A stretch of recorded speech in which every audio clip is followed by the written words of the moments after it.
Sa panahon kaya ngayon mga kapolding, meron kayang mga lalaki na hindi makapagsalita sa babae, lalong lalo na kung maganda yung babae. Parang magsasanay, parang natotorpe, no?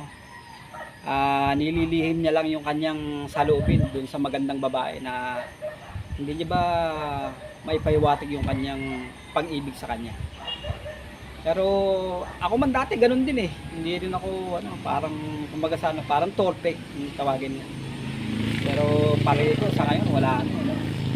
Pero kung meron man, itong awitin na to para sa iyo. Katulad mo'y isang hiyas, nagniningning kumikisla, dahil sa iyong ganda, ang puso ko sa'yo ay nahalina. Dahil ako'y hindi bagay,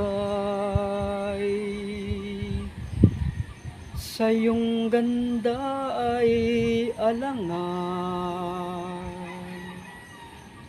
Kahit nagmamahal, pag-ibig ko'y hindi maihayag.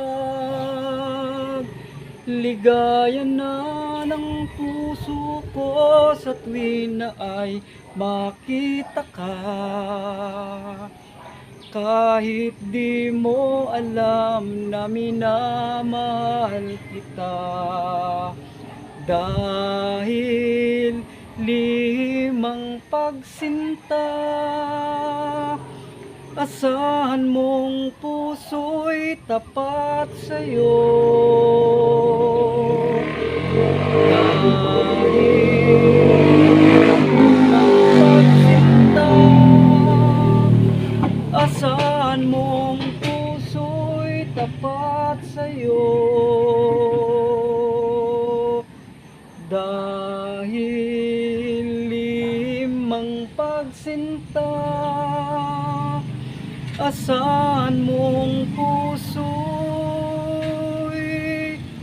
tapat sa'yo. Ayan. Maraming salamat po mga kapolding.